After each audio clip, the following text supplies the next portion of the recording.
Let me tell you about a phone call I got about 4 years ago that still sits with me. It was a fella named Curtis, watches the channel regular, and he called me up not for advice this time, just to talk, because he needed to tell somebody what almost happened to him. He'd hooked his propane tank back up after getting it refilled, same as he'd done 100 times before, climbed into bed that night, and woke up around 2 in the morning with a headache and feeling off in a way he couldn't explain. He said something told him to get up and check things. And when he opened up that outside compartment where his tank sat, the smell hit him before the flashlight even came on. That fitting hadn't seated right when he hooked it back up, and propane had been leaking slow into that enclosed space for hours while he slept 10 feet away. He told me his hands were shaking so bad, shutting that valve off, that he dropped his flashlight twice. Said he sat outside on the step for a good 20 minutes afterward, just breathing the night air and thinking about how different that morning could have gone. His wife never even woke up through the whole thing, and he didn't tell her until the next day because he didn't want to scare her before he'd had a chance to figure out exactly what happened and make sure it was really handled. Now Curtis was lucky. He got that tank shut off, got the rig aired out, and he's here today to tell the story. But I want you to sit with that for a second, because a slow leak like that doesn't always announce itself with a strong smell right away, especially if you're asleep and your nose isn't exactly on high alert. And here's the thing that really got me when Curtis told me this story. He didn't have a single way of catching that leak before it got bad, other than pure luck and a headache waking him up. No detector in that compartment. No warning until it was already a real problem. So today I want to show you something that would have caught Curtis's leak the very same evening he hooked that tank up, before he ever climbed into bed. It takes less than a minute to do. It costs you next to nothing. And it's the exact same method mechanics and old-timers were using to check for gas leaks decades before anybody ever strapped a battery-powered detector to their wall. I'm not telling you to skip having a detector, and I'll talk about that a little more before we're done here. But I am telling you this trick belongs in your routine every single time you hook up or swap out a propane tank, because it catches problems a detector sometimes doesn't catch until it's already too late. Here's the trick. Dish soap and water. That's it. That's the whole secret. You mix up a simple solution, a few good squirts of regular dish soap into a small cup of water. Stir it around until it's nice and soapy, and you apply that solution to every single connection point on your propane system while the gas is turned on. If there's a leak anywhere that solution touches, you are going to see bubbles form right there in front of your eyes, usually within just a few seconds. That's why I can tell you this works in under a minute, because it genuinely does. You're not waiting around for some sensor to trip. You're watching with your own eyes for proof, right there in real time. Now let me explain why this actually works, because understanding the why is going to help you do it right.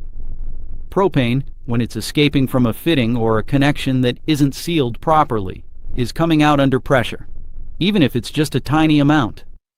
That escaping gas has to push its way out through whatever gap exists in that seal.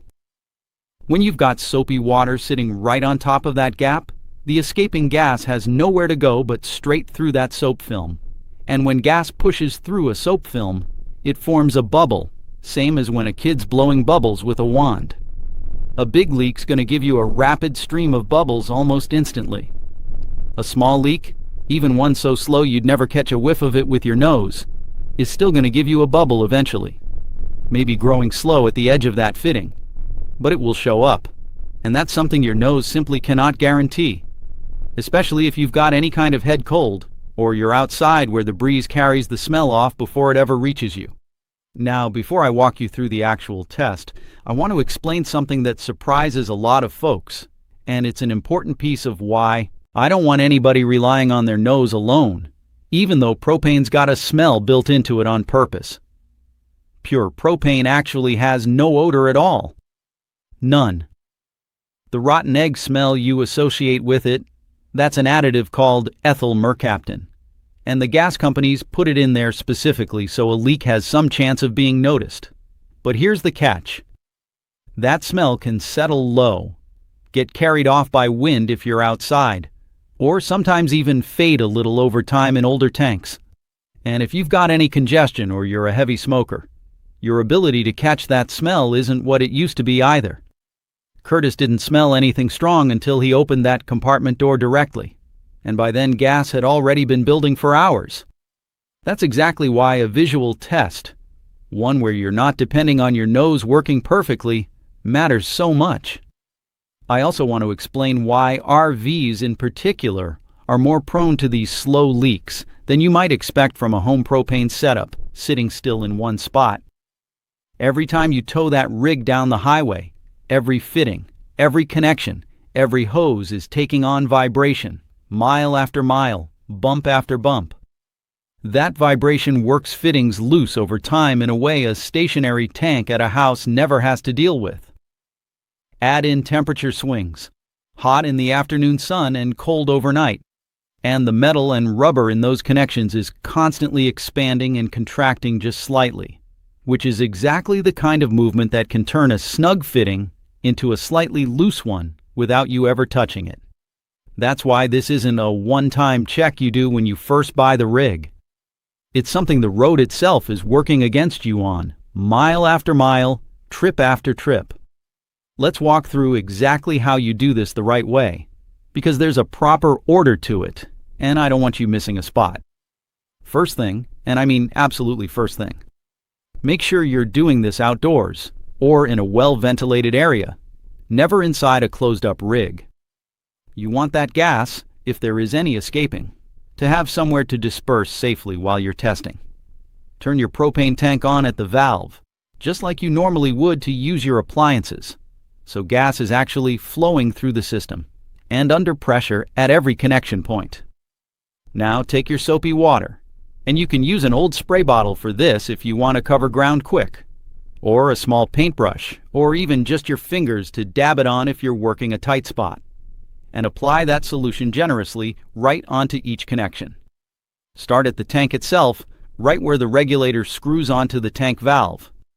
That's called your POL fitting on most setups, and it's one of the most common spots for a slow leak, especially if a tank's been swapped out or refilled recently, same as what happened to Curtis. Coat that connection good with the soapy water and watch it close for about 30 seconds. Then move down the line to where the regulator connects to your hose, another common trouble spot, especially on older hoses where the rubbers had time to dry out and crack just slightly at the fitting. Coat that one too. Then follow that hose all the way to wherever it connects into your rig's gas system, and do the same at each appliance shutoff valve inside. Your stove, your water heater, your furnace, anywhere gas lines connect or branch off. Every single fitting gets the soapy water treatment, and every single one gets watched close for those bubbles. Don't rush past the appliance connections either, because folks tend to focus all their attention on the tank and the regulator, since that's the part they see and touch most often, and they forget the line runs clear through the rig to 3 or 4 other spots. Your water heater connection is usually tucked back in an outside access panel, and it's easy to forget about since you're not looking at it every day the way you look at your stove. Same goes for your furnace, which often sits up under a bunk or behind a wall panel where you'd have to go looking for it on purpose. Take the time to actually locate every appliance that runs off that propane line before you start testing, so you know you've covered every connection and haven't left one out simply because it wasn't in plain sight. If you see bubbles forming anywhere, even small ones, you've found your leak, and now you know exactly where the problem is instead of guessing. Shut that tank off at the valve immediately, and don't try to fix a leaking fitting while the gas is still on. Once it's shut off and you've given it a few minutes to clear out any gas that may have already escaped, you can go back and tighten that fitting, or replace whatever's worn out, whether that's a cracked hose or a fitting that just needs a fresh seal. Then, and this part matters, do the whole soapy water test again after you've made your fix, because you want to confirm that connection is actually sealed now, not just assume it is because you tightened something. I want to stop here and talk about something old-timers used to do that I need you to never ever do, because I still hear about folks doing this even today.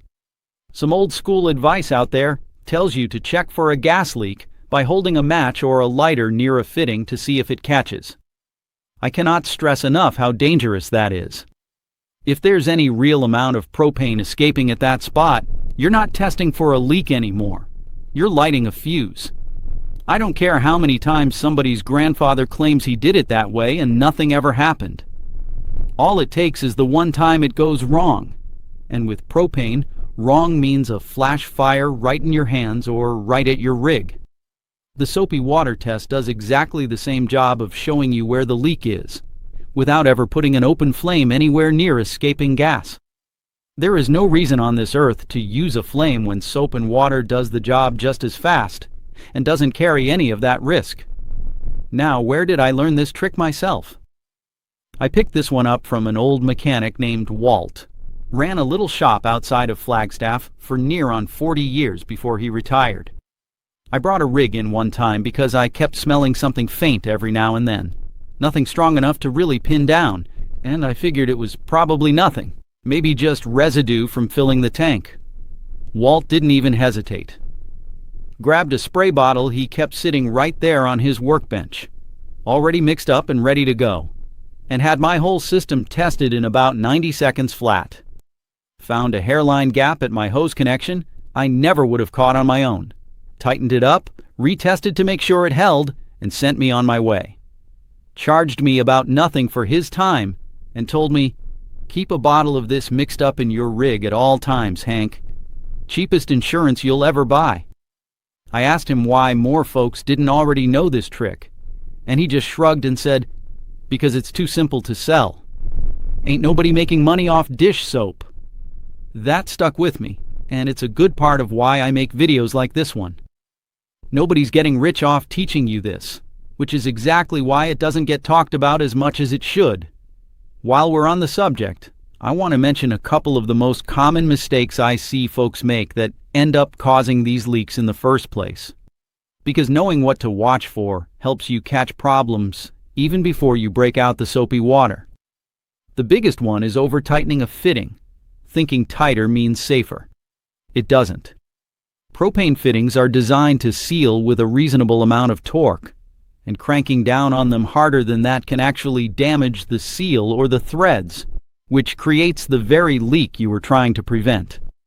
The second big one is cross-threading, which happens when you're hooking up a fitting in a hurry, maybe in the dark or in a rush to get set up at a campsite, and the threads don't catch straight and even before you start tightening.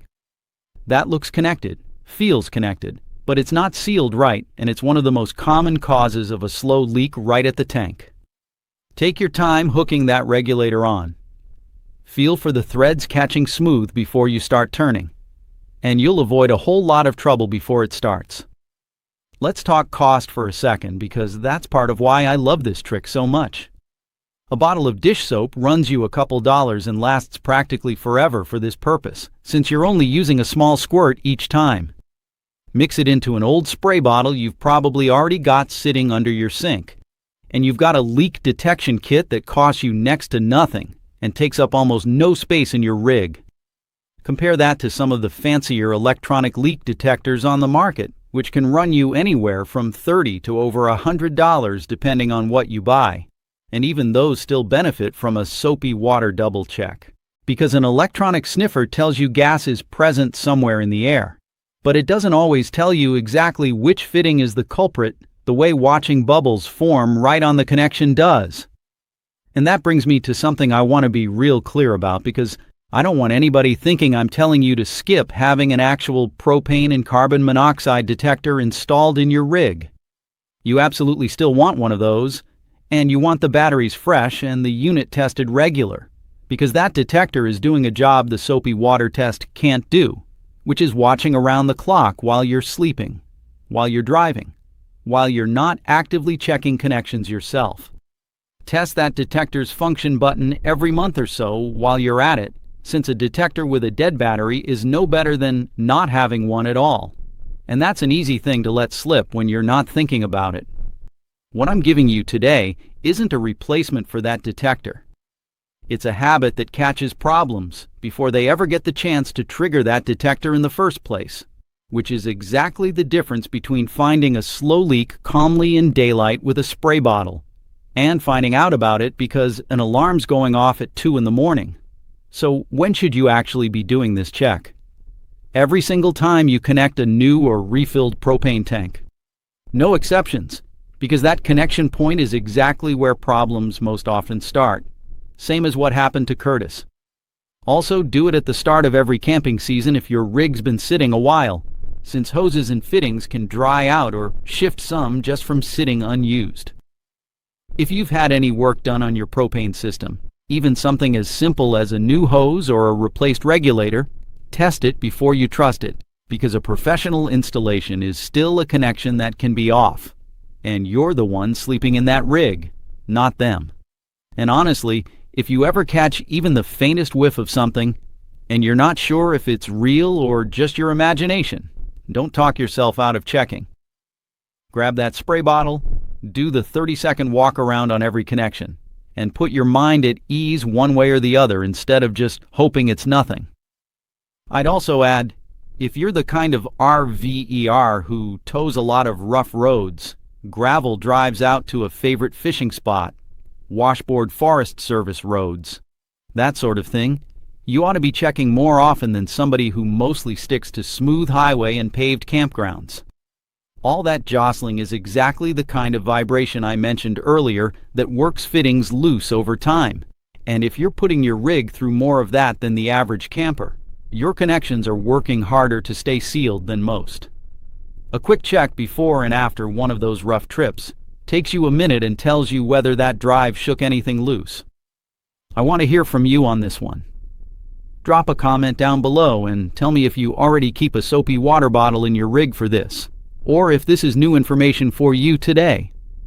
And if you've got a close call story like Curtis had, one where you caught something before it turned into a real problem, or even one where you didn't catch it in time and want to warn the rest of us, I want to hear that too. This is exactly the kind of knowledge that needs to keep getting passed around. Because a habit like this one, something that takes less than a minute and costs you almost nothing, is the difference between a good night's sleep and a phone call like the one Curtis gave me. I also want to say, if you're new to RVing and some of this is your first time hearing it, don't feel embarrassed that you didn't already know. I've been doing this a long time and I still learned this particular trick later than I probably should have. Nobody hands you a manual when you buy your first rig that covers everything an old-timer picked up over decades of trial and error. That's the whole reason this channel exists.